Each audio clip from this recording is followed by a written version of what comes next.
Us explicaré què és un feu i en quins elements es formen.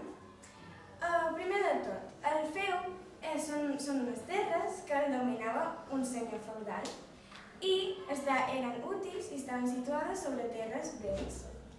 Es situava en diferents elements. El primer, el castell, que és clar, és la part més important perquè és on viu el senyor feudal i els cavallers.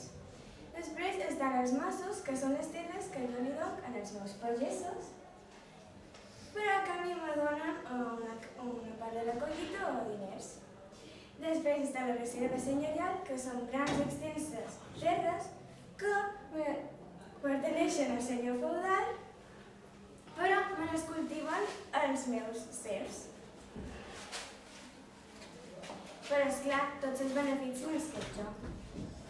I després les terres comunals, que són grans boscos on es pot caçar, obtenir fruita, fusta i demés.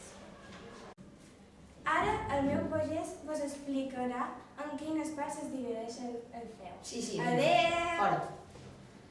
Ara, com ha dit la senyora feudal, us explicaré en quines parts es divideix el feu. El feu es divideix en dues parts. Està la reserva senyorial i els masos. A la reserva senyorial fan feina els serfs per la senyora feudal, els quals cultiven i no cobren cap sou i tots els beneficis que treguin d'aquell cultiu els hi donaran a la senyora feudal. I els masos són terres les quals el senyor feudal els entrega als pagesos a canvi de les collites mensuals i els entrega camp per cultivar i instal·lar les seves vivendes. I sabent tot això em demanareu: I bon viu cadascú, bon home? No passeu pena, que ara vos ho explicaré. En els masos hi vivien els pagesos que feien feina per al senyor feudal, com jo. En el castell hi vivien els reis i la noblesa. A l'aldea vivien els pagesos lliures i en els monasteris vivien els eclesiàstics.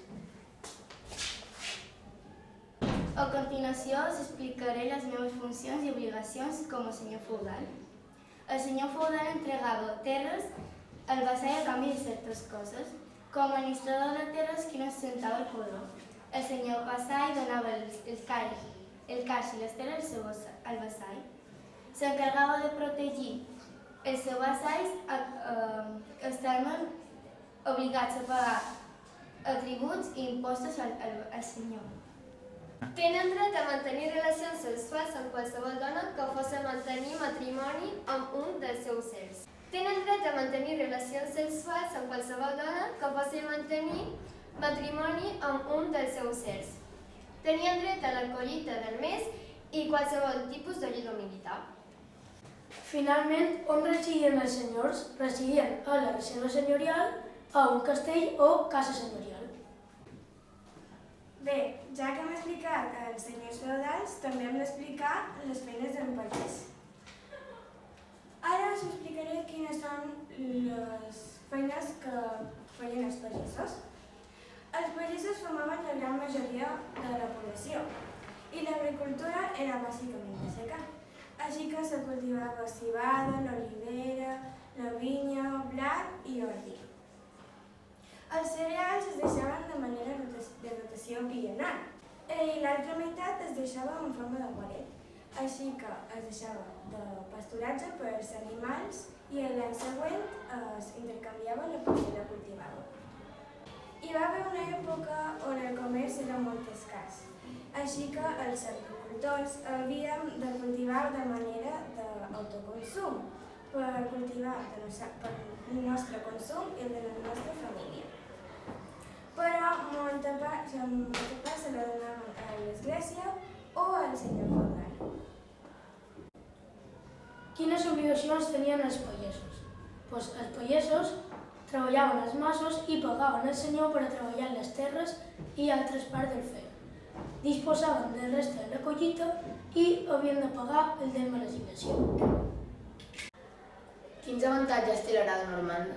S'utilitza una pala per així crear solcs més profunds i voltatjar la terra més fàcilment, eliminar imperfeccions o males herbes També ajuda les plantes perquè tinguin més oxigen i és estirada per als bous perquè els agricultors no poden manejar ben arada. Oh, mireu, això és un molí de vent. Voleu saber com funciona? Sí! Un molí de vent és una màquina que converteix energia ecològica en un moviment circular per mitjà d'aspes. Funciona quan el vent mou les seves aspes, fent girar un eix central que està connectat a un mecanisme adaptat per la seva tarea, ja sigui per moldre una pedra, una turbina o per generar electricitat. Oh, hola! Bé, ara jo vaig de camí a la meva casa al camp. Voleu que us expliqui per què ara tots viuen en àmbit rural? Sí! Bé, a partir del segle XI, les terres van obtenir molta importància en la banda econòmica, així disminuint el comerç, i l'agricultura d'autoconsum es va convertir en la base econòmica, i així la vida d'àmbit rural va predominar la vida urbana.